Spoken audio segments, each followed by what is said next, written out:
Welcome back, everybody, to Live with Av 5. We are in the HUT with Vic. This is part two. Thank you, my brother, for doing this again. The first one was with Dad, your son, and Mark. Right. That was the legacy. This is more personal. This one is up close and personal, one on one. The other one was legacy, and we broke down, just the whole. That was the HUT story. This is the Right. Vic story. You know what I'm saying? Me and you've been going back and forth for almost a year trying to make this happen. But you busy, I'm busy. This is the new store. What was that like before we get into the good stuff? It What made was you do that? um it was time for change. It was time for change. It was time to get with the times. We thank God we were cluttered. It was too much. We've outgrown the space that we had, so we started thinking that we were gonna change a couple of racks, and then it turned into 2.5 months, almost 3 months of work, It, and turned- it turned into let's move this. Wait a minute. Tear everything down. everything must go 360 remodel. So we're here right now. And we're not done yet. When you guys come, come to the store, check it out. You might have to move things around, but he's gonna get you right no matter what. No, that's a fact. He got me right today. You know what I mean? He got me right. Hello, how we doing? Shout to Slime Run, man. You know what's going on, man. Hey, no more tight shit. All right, we going back to the baggy days. But so let's do it, man. Let's now since it's one on one, let's start with born and raised, man. Um, Bronx, New York. If I'm not mistaken, Morris Senior Hospital. Um, cheers, my brother. Cheers, baby. How too? I come from Beach Avenue. I was raised, born. I was actually, if I'm not mistaken, we landed in Brooklyn. We landed in Brooklyn for about a year, and then we moved to Beach Avenue, 1574 Beach Avenue. Hell yeah, you say that shit with pride. I say it with pride because it was a building that it was a big building, so it was like we have family in there. There was 4 different sections of the building. We all grew up together. I have a lot of childhood friends. Some are still not, some are still around, some are not.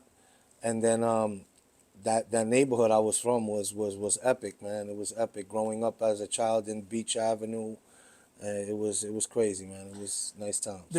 I sent you the VIP. It's out now, but before I put it out, I sent it Right, to you. The Leland Legends Booby. with Booby. What was that like? Listen to Boob, him tell his story. Booby is part of my story too. I grew up on Beach, and it was like a 4 block radius where they were from Leland, and they were like our big. He was like a big brother. That whole crew was they were dope. I'm from Beach, then comes Taylor, then comes Theriot, then comes Leland. So I've had individual relationships with every crew on that block, and Booby, Warren, Eddie F, George. Um, those are my guys. Those are He said it's Archer Kila, City. Archer City. Yeah, yeah. That's what it is. That's a fact. That's Archer City is our brother Khan X and Romaine and Jemiah block over there. Archer. That Archer strip brought every block together. Archer would go up, and it would go up from Beach to Taylor to Theriot to Leland down to White Plains, if I'm not mistaken. Shout out to Parkchester. Yep, we all went to CS 102.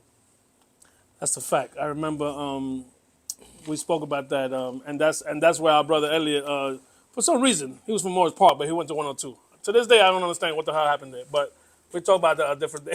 Okay. So, what was your relationship with your parents? I know Dad kept you fresh. Yeah, Dad. My parents. It was cool. It was cool. My parents were together for about 7 years of my life, and then from there, my dad and my mom broke up, and it really kind of like that's where things kind of like messed me up at. That's where I went from being like what I would say normal, Yeah, right? Like to them being different, because when you are used to having your parent, your 7 years, and then your dad is gone, the dynamic kind of changes a little hell bit. yeah. It changes a lot of it. He was never not there, but he just wasn't there physically anymore, and it fucked me up. Like I went from being like a straight A student, and like when you was a kid, it was like 1A, 2B, and shit like that. I was always Yeah. in the A and B, and then I ended up going from E because my dad wasn't there, and it just really fucked me up. So it kind of, and then it kind of, when I got the reality of what it was, it kind of really had me make a resentment towards kind of my mom, because she didn't want to be with my dad, and she probably cheated on my dad and told my dad she wasn't in love with him, and I didn't understand that, and it just really like fucked me up. Like it fucked me up bad. And then at that time, probably when I was like 7, my brother Rico was already 4 years old, and it kind of like. But other than that, we've always been. Are you older than Rico? I'm older than Rico. Yeah, Oh, Rico. really? Why did Yeah. I think he was older than you? Nah, I'm his big brother, man. Hell yeah. That's my physically bigger brother. You know what I mean? But I'm his older brother. Oh, okay. We are from my father. We have 4. From my mother, it's just myself and my brother Rico. No, that's fire. So, okay, so now let's go to. They're not getting back together. You know that for a fact. Right. He's still in your life, though. Dad He's is still still in my doing life. that. Yeah, I mean, he's still in my life, but then the dynamic changes because he doesn't see what's going on with me, and now I'm outside a little more, and now there's no supervision. So my mother's working, I'm outside, I'm getting into trouble, and then I'm getting a phone call, and then I'm getting my ass beat. You know what I'm saying? And that was like the cycle of my life. Like I would get hit a lot as a kid. Like I would get. I don't know if it would be tough love, but what I wanted from my father, being that he wasn't there, was love. I didn't want to get hit and him try to be the disciplinarian, Yeah. because he wasn't there. You just wasn't there. You wasn't there, so you don't know what we were doing. I was hanging out with my boys under the influence of them. We were hanging out in the street or doing whatever we were doing, but I didn't feel like it was called for, with the physical shit. But that's part of my story. That was. Hey, we all went through that. Right, So let's talk about the growing up right. in your block. You mentioned that y'all could fight each other, but outsiders can't fuck with y'all. Nah, nobody could fuck with us. I mean, So inside, that's different. inside was training. We would fight each other. We would fuck each other up. But sometimes, on those neighborhoods, bro, I was born in 75. By the time I realized what going outside and hanging out and being in the streets, and 88. 88, there's no cameras, there's no nothing, there's just straight living, and we were just hanging out in a cigar, but real shit is going on. You're 13, you don't know that this guy's selling drugs up the block. You don't know this guy's holding down the block with a gun, and you don't know this guy got beef, so You just chilling. you just chilling, Everything's a playground. Yeah, everything is, but those blocks were very territorial. Shout to all my blocks, shout to all those blocks, but Beach Avenue was different, man. Beach,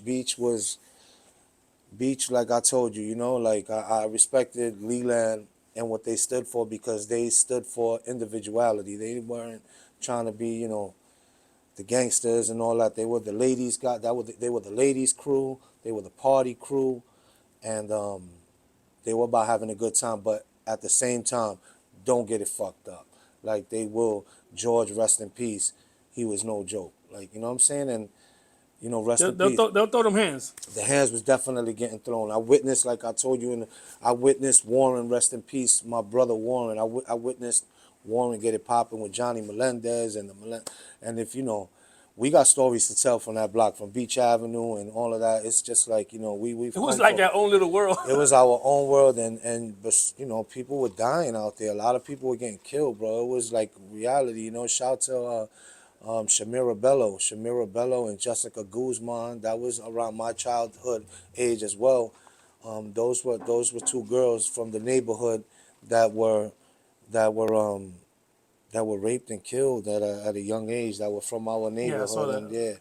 and that was that was around the time when my transition from going elementary school to junior high school, which was we went from 102 to 127, and then from 127 we went to different high schools. And I went to a couple of different high schools. I went to actually too many high schools, but I graduated high school. It was like I knew that I was goal orientated. Once I set myself to have a goal, then I would, complete the goal. But yeah, I went to shout out to my high school path started at Columbus. It went from Columbus to Lehman. From Lehman, I went to Stevenson. From Stevenson, I went to Bronx Outreach. Why so much From moving Bronx around? Outreach, I went to Bronx. from Bronx Regional, I went to Bronx Outreach, and then I graduated from Hostos because I was a bad kid, bro. Because I was bad. I was Bronx Regional was the I bad was kids. Bronx Regional. I was part of the 16-0 because of, listen to this, because of Leland Legends' own Eddie F was down with Bronx Regional in their school. I was down with the basketball team. I came in after. Second basketball Latino that made the baddest. This is Bronx Regional. It's a Yeah. bad fucking school. We the worst of the worst Hell yeah. kids. Yep. We the you know, it's By beyond Interval. special ed. Yeah. Is we you passed special ed already. Now you the worst of the worst. So we in there, Yep. and we found a brotherhood in Bronx Regional in 1993, and we went 16-0. I just got to see one of my brothers, Slugger, Ant, Eddie F, Gel, Herb. We had such a beautiful team. I love like the story of telling my life because I really see it as a movie that I've really got to live on different phases of still being able to live my dream. I really, as I'm sitting here, I'm living my dream with you. There was great things about my dad and my mother. My mother, they weren't together, but my dad was a manager for, like I told you before, for Dr. J's. Hell yeah. So you can imagine what we're sitting here at the hut right now, the influence that was given to me. My dad was Latino and running that shit, and that influenced me with the culture. And I was the freshest kid in town. It was without a fact. They could tell you since a little kid I was fresh. Since Lee's and whatever it was, my dad had that, and I was fresh. He had to connect. It was the connect. But then when you fucked up and, you know, whenever you grown up, then that was it. The connect is over. Now you gotta, your love for Figure it the, out. you gotta figure it out. So I figured it out. That's fire. Yeah, man. But Bronx Regional and that high school, that elementary school, that high school, that great times, man. I always tell the kids out there, you'll never get time like school. You'll never get that time. You'll never be around that many people, the girls, the camaraderie. Did that. I was after high school. I graduated from Hostos Lincoln Academy of Science. I was able to stand up and have a diploma and tell my parents I graduated, Hell yeah. and that was gratifying for both. You know, to see both of my parents come together that weren't together anymore, and that was gratifying. I tried college. I went to SUNY Cobleskill. Shout to Cobleskill. And my love for basketball was still there. I got to play on. I tried for the college, couldn't make it. Told you I got into a fight. Shout to Con, shout to X. I got into a fight Oh, you with blew your shoulder. Yeah, I blew my shoulder fighting X. That nigga's arms, I told you, his arms was like twice my arms. But you know, that was shit. Like I told you, we were in the neighborhood. We would fight each other, but there was no outsiders that would fuck with me. If y'all know, man, I was fighting with George from Leland. They'll tell you, I was fighting with the biggest nigga on the block. I got hit by a car, got up, and I would fight everybody. I would fight everybody. I would fight everybody. You mentioned getting hit by a car. Yeah, I got hit by a car when I was young. I got hit by a car like 2-3 times, bro. What the fuck? I don't know. I got hit once and I was good. Yeah, like, but the first car accident I probably was about. I was a young man. I got hit, flipped in the air, hairline fracture in my skull. I thought I was dead. And you know, got hit by a car. Yup. So that's what takes you out of beach. This is on tape. This isn't when I'm a kid. I'm in Beach Avenue. I got running, playing manhunt, regular manhunt Hell shit. yeah. Aye. Chris. I got hit by a car Vic, too. yeah. I was playing off the wall. I'm talking about yo. Remember when you throw the ball off the wall and Yes, catch it? yes. So I caught it, but then the car, bang, hold that little nigga. Got you. Did And you end up in the hospital? 1,000%. Broke my Okay. leg and everything. Okay. Cast up to the hip, all that bullshit. You enjoyed the hospital food? Hell no. You didn't enjoy the hospital food? No, I don't even remember that shit. I remember I being in pain because Okay. the pain, the leg Past pain. the pain, you didn't enjoy the hospital stay? Chilling in the bed, chilling. Nah, bro, because every time they move me out for X-rays, like I come back, they take all my shit. It was terrible. The food was probably alright, I guess. But let me give you my beach experience because I was driving for People's Choice. Right. My number was 4-5. What year? What year we talking now? So I can tell you what I had age I was. had a 97 Ford Expedition, so What it was probably 80? 97, 98. 97, 98. I was born in 75. 97, 98. I was 23. Yeah, Right we the same. before We my the birth. same year. Yeah, so I was 22. That was Bi. That was my man Khan. That was all the bros out there. That They was holding that. Khan was one G. of my Khan was one of my personals. Yes. I used to pick him up almost every weekend. I pick Khan up from Gleason's. Then I would pick him up during the week to do little runs or whatever. And I'm like, yo, my man. So I gave him my phone number after a while. Khan is good people. Shout to Khan, shout to X, shout to Romaine, shout to Jemiah. Those are like my brothers from the neighborhood, and Khan's been a smooth motherfucker. Khan's Yo, always he's been the a most shade-wearing motherfucker I've ever seen. For years. But he's always been a smooth, Yeah, cool, smooth, super smooth. humble, get money motherfucker. So that's my bro. Shout to you, Khan G. You know what it is, Khan bro. G's like, yo, I seen him in the His brother X whipped my ass a couple times. But you know fought what I him mean? though, right? Yeah, I fought back. No, but I saw him in the classic committee party with that Elliot and Booby throw and Annette. And shout out I to gotta Annette. come out to those, man. I Yeah, really so do. I saw Khan in there. I'm like, yo, he looked the same. Oh no, you'll see my two-step come out with the classic committee, man. Yeah, Shout no, to them, man. Shout to Booby, man. I love that. I was listening and listening. How you like that? How you like that? Interview with Booby? Yeah, he broke it down. He broke it down. His, him. I didn't know that he was divorced and he came back down and started the parties again. Shit happens. Yeah, it happens. Yep. But so let's go to how did you end up in Throsneck? Throsneck. When I was 18, when I was young, I got hit by a car. The lawsuit money kicked in when I was 18. Okay. My lawsuit money kicked in at 18. Right. Punk ass little $27,000. Same shit. Thought I was rich. I moved my mother out. I gave her money. We moved to Logan Avenue. Shout to Throsneck. Shout to I ended up by the school over there. I forgot 105. I think I'm not too sure, but I ended up migrating down. My boy Tito, Booby. I ended up migrating down. I'm down with a legendary crew. My cruise is 102. I come from 102. Then I was down with VOD. Then from the VOD, we was down with THP, and that's Throsneck. Hell yeah. And shout out to Bird. from Tito, I met Bird. I met Sandy. I met the whole Throsneck. Great people out there. A lot of beautiful people in Throsneck.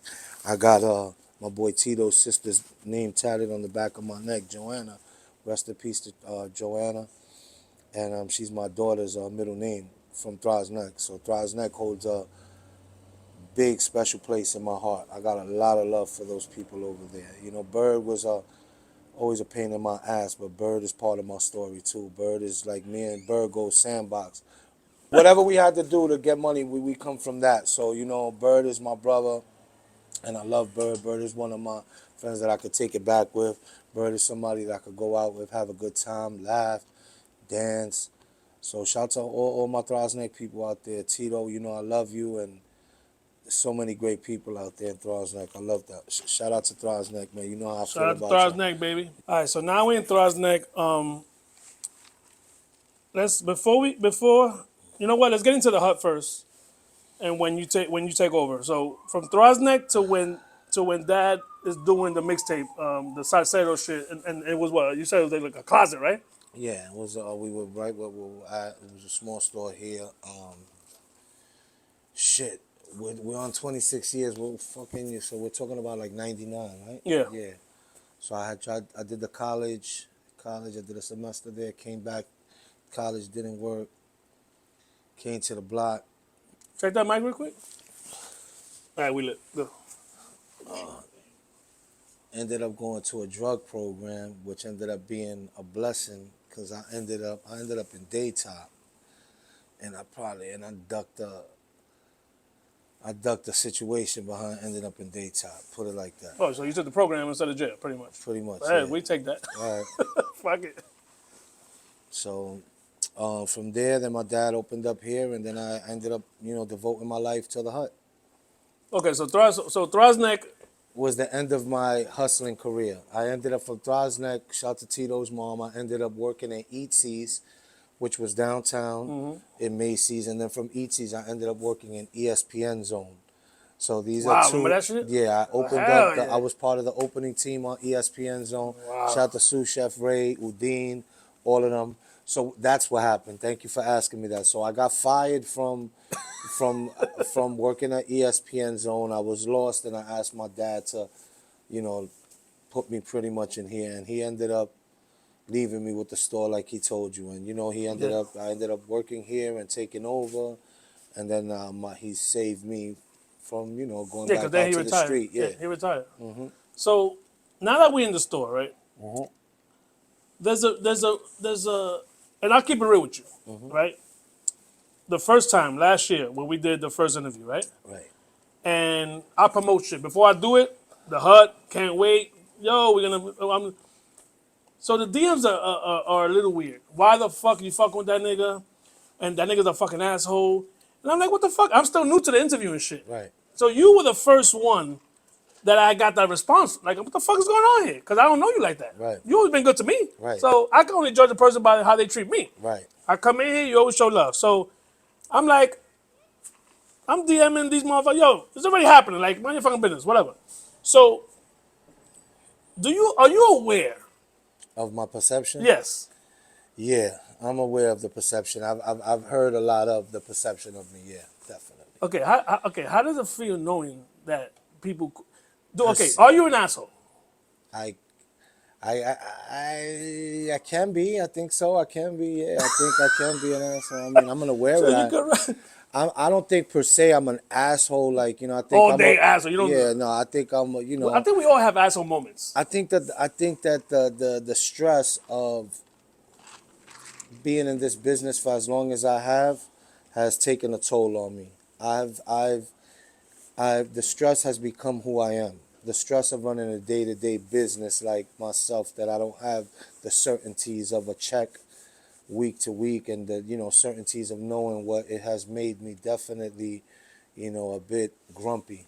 So if it's perceived as being an asshole, I definitely am that. So okay. So let's just throw all the insults out there. Right. Arrogant, asshole, mean mug, don't know how to treat people, don't know how to run a business, blah blah blah. So let's for I've never run a business. I've the closest thing to is renting rooms in my 2-family house. Right. Right? Right. So when they give me that deposit, oh, we want the room, everything's happy. Right. I'm nice, they're nice, everybody's nice. 6, 9, 8 months go by. They late. Now they're gonna see a different side of me. Right. Because now you're playing with my money. Right. So just give a normal person that has no idea Right. your day to day for the last 25 years, by the way. This is not a week ago. For the last 25 years, how much business stress or even real life stress? Because you gotta do both. Right. You can't just be business and Well, personal don't matter. This affects it affects my personal as well. So Oh, so it could spill over to personal. yeah, it definitely has, and I've had a couple of failed relationships behind the stress of devoting my life and probably putting more effort into my business than my personal life. You know what I mean? And it's tough, man, when you don't know what the next day brings. You know what I'm saying? You gotta hustle for it. And thanks, shout to Instagram, for letting me use it as a platform. It's definitely helped us grow. But the stress of running a small business, AB5 is not for the weak, bro. It's not for the weak. I cry in here. I pray, I cry. It's a lot, bro. It's not easy, bro. But obviously I've morphed into this hustler who I am, and it's who I am. But it's just not easy, bro. It's just not easy to deal with a business at times, bro. It's not easy, bro. You were pretty much thrown into it, right? Because Yeah. if for those that didn't see part one, go check out part one. Dad, he wanted to he wanted to step his game up. Dad said, okay, the store's yours. He had to buy it though; it wasn't given. So when it comes to the beginning of it, and then you made it, and then you put more pressure on yourself. Right. You bought the shop over. You knocked walls down. Even this last 2 months. Yeah. So I mean, it's decision making is real. yeah, man. I mean, I don't want to put all my personal business out there, man. I really, really don't. But I'm definitely not rich. I'm your day-to-day grinder, hustler. I'm not arrogant.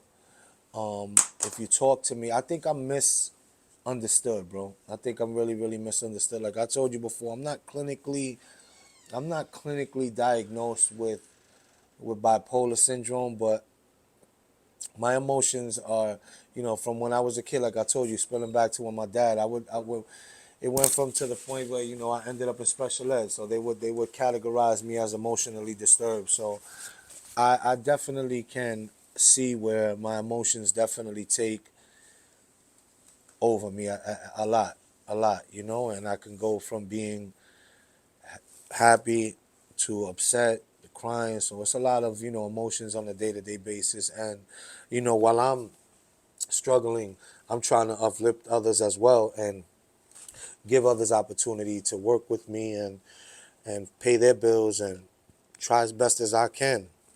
And like I was explaining to you with the sneaker game, man, it's not easy, bro. It's, you know, you're making $35, $40 profit. You got to sell a couple of those. You got to buy. You know, it's a hustle, bro. It's not easy. No, no, we was talking about that before. You buy it. When you say sometimes or a lot, whenever you fully stock, you say fully stock. What does that mean? How many pairs is that? Fully Ballpark. stocked, and I mean, I could go from anywhere when buying 10 pairs to 100 pairs of a certain shoe. Okay. You know what I'm saying? So I could spend, I could buy a brick in shoes. I could spend if a wholesaler tells me I got this new shoe that's out early, I got it for $300. All right, the shoe costs whatever, whatever. I got it for $300, and I'm like, yo, this shoe's gonna make money. I'm gonna buy 100 pairs. You know, it's 30 grand. okay, They're not saying here, give me you can have this, and when you're done, pay me. No, it's not like that. You know what you I mean? gotta you gotta You gotta drop you gotta drop you you gotta gotta drop come the with the cash straight up. That's straight it. up. Nothing's given, bro. Nothing's given. Okay, so now when someone says, "Yo, give them to me for this much," that's your profit. Let's say $35 is your profit, Right. Or fifty and dollars. or Like fifty what's dollars. Let's say $50 your profit, right? right, Or for each one, right, you're hoping to make 5 Gs. right. You're So hoping to turn your 30 into 35 at the end of those fucking, and you're not gonna sell 100 pairs in one day. That's gonna go, you know, gradually, you yeah, know. and So that shit goes with like every that. sneaker. That goes with every sneaker, you So know. when they say, "Yo, look out," Look out. It's hard to look out, man. I will look out in other things, but I can't look out on an early release shoe that I pay. You know, people have a misconception. They don't know the prices that people pay. They think that I don't have a Nike Jordan account. I don't have that. You know, I'm a reseller on shoes. On certain other clothing, then I'm a retailer. Like I can sell it for the regular price because I buy it wholesale. But shoes are not that. So, you know, there's a misconception with that. But that goes with all business, man. It is what it is.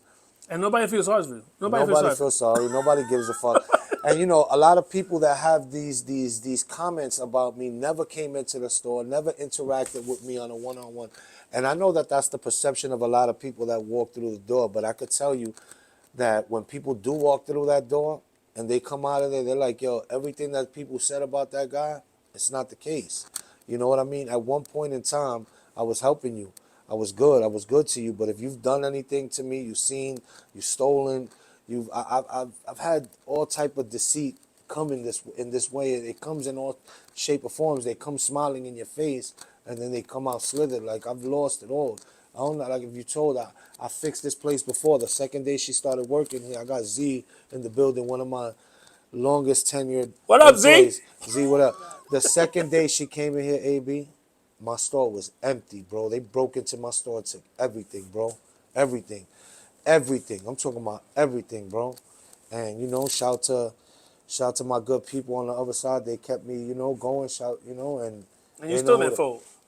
And I ain't That would have folded. been it for a lot of people, bro. Yeah, that would have been it for a lot of people. You know, they would have gave it up. They would have gave it up. And I've cried, and you know, and I told Instagram, yo, this is what happened to me, and they supported me, and I built myself back up. You know. I love that. Speaking of friends that you lost and business partners that you lost, we have to talk about Mark Right. because he's still here. Right.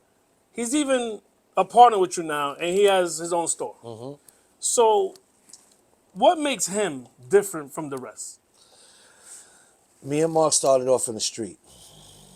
I met Mark as a young, ambitious kid that was about his money, and I had a weed route, and I had two partners that were with me from ground zero, and they was like, "Yo, we not fucking with you no more." And you know, I parted, and I told Mark, "Yo, I don't want you to work for me no more. I want you to be my partner." And we started off with that, and then you know, his loyalty to me was undeniable. So we went through our bumps and our bruises. We ended up having a store, and back in the days, and it failed. And we ended up doing some other shit, and he ended up getting jammed up behind it. And behind the wall, we screamed and yelled at each other, but we were loyal to each other. And we said that when he comes home, he has dreams and aspirations of doing this again. And my loyalty to him and my brotherhood to him is I felt like he deserved it because I did businesses with other people that didn't show me that loyalty. So I walked away from two other huts. You know, I just walked away. I put That's hundred the Jersey ones. the Jersey ones. You know, I walked away from them. I put money into them. I put money. I put effort. I put my merchandise into there, and to avoid confrontation, I just walked away and I took a loss with two of them. And I decided that partnership is just nobody's ever gonna work like you work. You know what I mean? I go to sleep posting. You know, I live and breathe this shit, bro. Like is this. I try different marketing tactics. I don't have any help from corporate. I'm just ground up, and I feel like I don't get enough kudos and I don't get enough props. Like, I know people say what they want, but this shit ain't easy, AB. It's I not don't easy. know. It's not fucking easy. I've been in here for 2 hours. I got a headache. You know what I mean? It's not easy. And I shout and I thank every single person who has ever came in this store, from Vic's Music Hut to where we were CDs and bootleg movies and bootleg Uptowns and all the brands that we did and all the bootleg sneakers that I used to have and all the good memories of all the people that used to come in here and buy music and do all of that. Like, it's a different time. So I had to The change with fact the that times. the fact that you are being so transparent, because that's another rumor. He got bootleg shit. So what was that? What was that about? You had. When having these businesses, people are not opening up doors, and this is a straight cash business. AB, nobody's gonna say, "Yo, we're gonna give you this merchandise. We're gonna see if it works out for you, and we're gonna give it to you." No, it's not like that. So, when I was coming up, like in the '90s, early 2000s, it was 28th Street. You go to 28th Street, you buy your bootleg ups, you bring them up here, and that's what it was. And then from there, I learned the sneaker resale game, and I got down and I learned how to backdoor, and I've made that hundreds of thousands of dollars for people. And I was recently asked in an interview at Got Soul, how much have you spent the sneakers? And I said 2 million, and I was being modest. It's not a game. Like, I'm really, I've really made a life with reselling sneakers, and I'm a forefather. I've crawled, to make it look so easy for these others that have done it, and I shout them out as well. You know what I mean? There's a lot of young entrepreneurs that I've watched that have came up under some of the things that they've watched, and if you ever ask them, they'll tell you, I seen that nigga from the hut come from the mud, and that's what it is. That's what it is. So that was just a time. That was just a time you had to go through because you didn't have it. So I didn't have it. And then I didn't have the money, and then I have the resources, and I didn't have the knowledge, and I had to come with years and years of experience. And one of my biggest shout out to Fat Joe and Up NYC. They came into the game, and they was Latinos, and they motivated me. And I would go into their store and I would buy one shoe and come and resell. They would have it for retail. They would have it for 200 over there, and I would grab it, and you get it. They didn't sell out, and I would sell it here for 250, and I would go back, and I would just keep on, and I would go. You call me, and whatever. If I can make 40, $50, I'm delivering to you, and that's what I do, bro. If I could sell drugs, I could sell something legit, and that's what I did. If somebody calls me and says, "Yo, Vic, I can't make it to the store. You got those sneakers in a size 10 and a half? Yeah, where you at?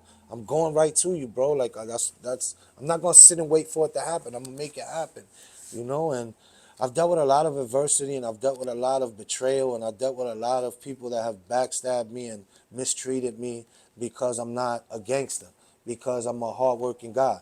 Like, I might be perceived, with the mean muggers just because of the stress of running a business. I never killed nobody in my life. I've got into fights. I've defended myself, but I'm not no tough guy. I'm not Superman. I'm not bulletproof. I'm just your hardworking guy. I'm the Bronx Tail. I'm what the father said. The hardworking guy. The working guy. That's the tough guy, and that's me. a lot of people. I seen a post. I seen a post that homeboy from the UFC. He said, "Y'all want your own business, but it's not 9 to 5. There's no vacation. It's There's nothing. no PTO. There's no sick days. Nothing.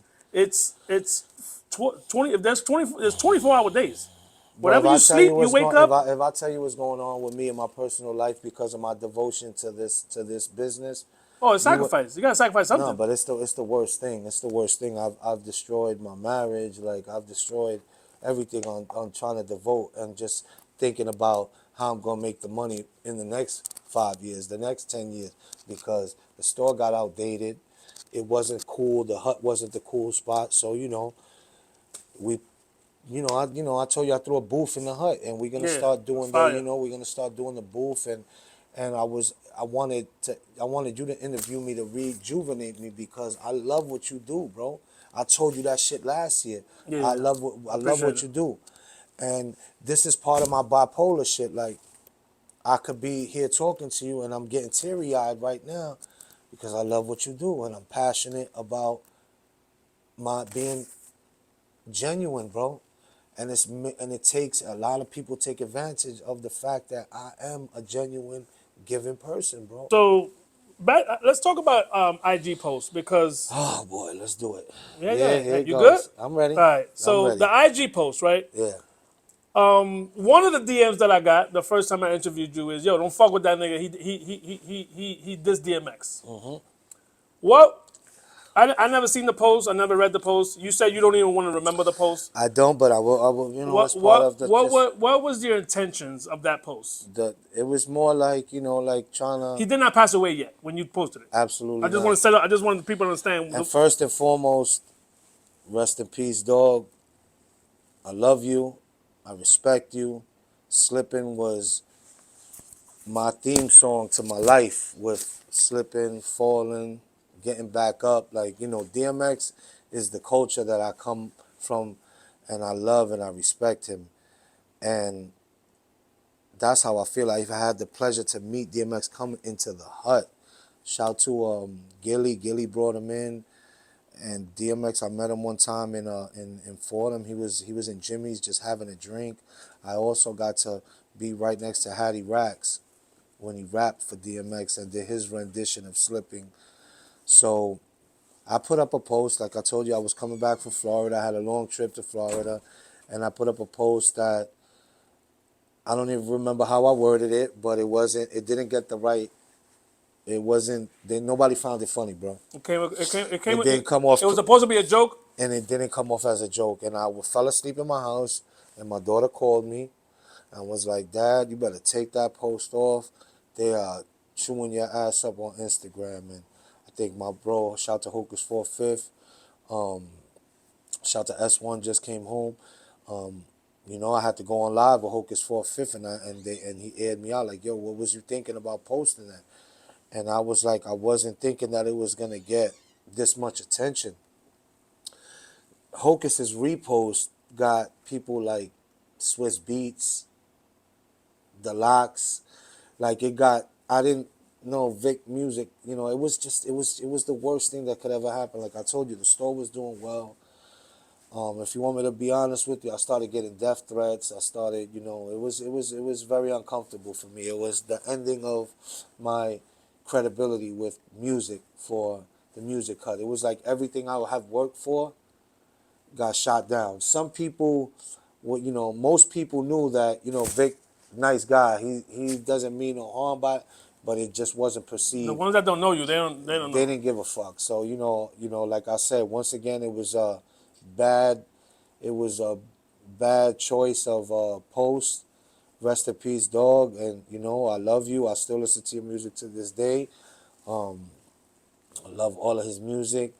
And So it was just a mistake. it was a So you mistake. said sorry a million times already. Oh, I've said sorry. I said sorry the same day I put it out, man, because it was So pretty. you said that you pretty much lost your store, not physically, but as far The as, following, yeah, I lost my credibility and my following with the store. With and I'm that, pretty sure people, nobody was buying shit. nobody was coming through no more. So That was it. so Like, you yo, had to fuck so you Vic. had to rebuild again. I had to start from zero again. So okay, let me ask you a question. From the time that they robbed everything Right. to the time with the DMX post, same thing? Would you think? Like Yeah. you had to Yeah. start from the beginning. Yeah. Probably even worse. Cause there was shit here, but no more, nigga ain't fucking with you. Nigga said You that's it. wait, I wait, was an wait. Wait, outcast. what's the word?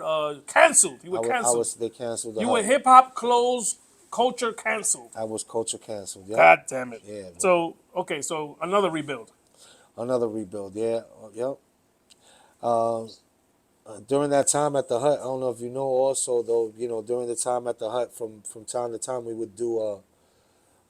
Being that we were called Vic's Music Hub, we Yeah. would do meet and greets here. Mm-hmm. Jim Jones, Joel Santana, Fendi, a whole bunch of people, and throughout that time, I was able to work with Erica Mena and Sin Santana, and I ended up road managing with them as well, and they shitted on me too.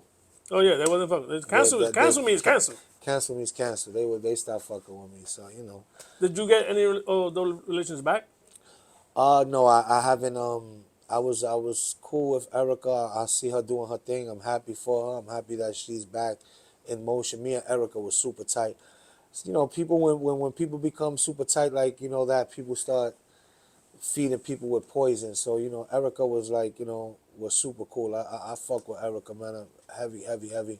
Fuck with Sin Santana too, and I was able to work with them during that Love and Hip Hop, and I still have contact with Rich and Pete Guns and that thing. I had aspirations at one time of being, I missed my moment. There was a moment where Rich, what we call what's his name, Rich? Because I'm getting him confused. Rich player. Nah, not Rich Player TV TS. I'm talking about Rich for fucking Yeah. the Love and Hip Hop guy. Yeah. Well, he was beefing with Erica behind the Yeah, scenes, yeah, and yeah, I yeah, didn't, yeah. you know what I mean? I ain't show out, but shout to the Love and Hip Hop cast, man. They still going on. No, that And, was and a the good Hut time. has brought a lot of, interaction with a lot of people that, like I told you before, I'm able to pick up and call Fab. I'm able to pick up and call Cameron. Those are two guys, Big Fendi. So the Hut has, So they still fuck with you. yeah. Some relationships are still there. Yeah, a lot of good relationships. Jim Jones, a lot of people still come through and fuck with us, you know. Shout out to Rich. Rich gets a haircut from my brother Rico next door, so Yeah. So things are so you and smooth, Rico man. are still you and Rico are still side by side. Yeah, Rico's been there, man. Rico's the reason that we're here, man. Rico has been That's at that fire. barber shop for plenty of years, man. He's now doing that SMP shit, like the Yeah, niggas that got yeah. I saw him. the tattoo hairlines I and all saw him that, in man. the Reach last out to time I my saw brother him. Rico, man. Bronx Marquez. When was the last time I saw him? Yeah, shout Probably. out to Rico. SMPs, right? That's what it's called. Mm-hmm. I seen him in when Fat Joe got his key to the city. He was in the beach. Nice. So you mentioned your daughter. How many kids you got? 3? I have 3 children. The baby. I got Victoria. I have my first child is Lexi. My son is Victor and Victoria. What's your relationship with your kids? Um, Is that another sacrifice because of the store? yeah, it's another sacrifice. I mean, now at this age, I'm able to have a more closer relationship with my children. But I'm still cool with the kids are good. My daughter just came back from Jamaica. We speak every day. I'm in my other daughter's life as well. No, the baby. You post the baby. Yeah. So that's amazing. What message do you want to send as far as your future movements? What's the goal? The goal is to keep going, man. I would love to embark back into tapping into the music, into possibly doing a movie podcast, some shit like I just I want to got keep going. and by the way, I didn't tell you that I wanted to save this. If you need any help with the podcast, bro, I know studio people. I know other people that you could be guest on. I am tapped in with the podcast world so heavy that I could you could do what I do, which is run a studio. Right. You could buy your own shit. You know what I'm saying? I I don't mean, gatekeep, bro. No, I have enough stress with shit like this, but anything that I do, I will definitely run by you, and I would Hell yeah. definitely want you to be a part of. I love your, how you interview us and the questions you ask, and I love what you're doing, and I'm a big supporter of everything you're doing, man. So, going forward, we want to open up a couple more stores. We got this one, and then we got the one in 1631 St. Nicholas Avenue, and Mark is doing a fabulous job over there at Washington Heights, and I'm happy where I'm at right now. I wish I've made a couple of other moves, but I got the experience. I have a new store now. I'm rejuvenated, and I'm happy to be here. It's not too many people. Bro, it's 26 motherfucking years, bro. That's a long time. That's amazing, baby. bro. Yeah, bro. So, No matter what stress, no matter what fucking bills, no matter what headaches, you know, you've come back so many times, bro. And that, like you said, that's a lot of people would have folded Right. from the post. A Right. lot of people would have folded from the robbery, Right. and you probably got robbed a couple of more times. You know what I'm Right. saying? Like you said, Right. it's just shit happens. You know what I'm saying? But you don't fold, bro, and you breathe this shit. And I got some wrap up questions. Yep. Your favorite boot? Boot. Yeah. Travel Fox. Get the fuck out of here. Travel Fox. You serious? I thought you was Yeah. gonna say Timberland. I thought you was gonna say fucking constructions. Travel Fox. Travel Fox? Yeah, shout to Travel Fox. There you go. Can't make this shit up. Travel Your favorite Fox. sneaker? If you have more than one, say top three. Favorite sneaker, Patrick Ewing, Adidas. My favorite all-time sneaker. Jordan number 3. Get the fuck out of here. Travel Fox is crazy. Travel Fox, yeah, You got bro. Travel Fox here? Nah, I don't have Travel Fox. If anybody knows about Travel Fox, they know what's going on. Now, this is back in the days. This was like, we were doing, we were in a house. That's an honest house. answer. Yeah, Travel Fox. What's your favorite Jordan? Favorite Jordan. What number? 3. Threes? Yeah, Jordan 3. I like threes. I like 3. Can you please defend the panda like you did in the other interview that you did? Because man, they be shitting on the pandas. Nah, the Pandas is. Come on, how you gonna shit on the Pandas? Y'all know y'all had about like 15. Z pandas. will not says she's never Yo, wearing her how pandas many again. pandas have you? Look, I mean, come on, pandas. They right there. You know, I mean, you can never shit on a panda. Black and white essential shoe, and you can't shit on anybody that's shitting on the panda. Just wants to sound cool to just try to shit on the panda. That's like shitting on the white up. You can't shit on the white up. But you It's made an a good essential. point. We Of made why, a lot of money. We made a lot of money with that. That was a resale shoe, bro. as a boss, the panda did not ever let you down. They came in, they went out. Come on, bro. You couldn't get enough pandas, Crack. bro. Crack. Right, For how crack. long? A year? Maybe about a good year, 2 years, man. The Damn. pandas, man. Yeah. That's fucking amazing, bro. Yeah, man. So, final words, bro. The floor is yours. Did we leave anything out? We good? We good, man. We good. I just, Final thoughts. It's all you. I would like people to, to give me a fair shot, man. I'm not what people think I am. I've grown. I'm not. Was I arrogant? Absolutely, man. I worked hard for everything I got. Was I, a lot of people shitted on me. I was broke for a long time, So when you get some money and you want to, treat yourself good, but I never mistreated anybody. I never, I'm the type of guy you come to, you at the bar, I'll give you a drink, I give you the clothes off my back.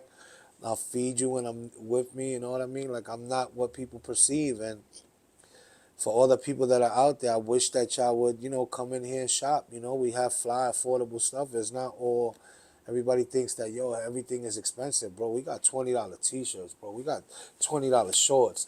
We got $100 sneakers. We got $100 sweatsuits. Like, this is a community build up from the bottom, ground up business. Like, without the people, I am nothing. Like, without so, shout out to my staff.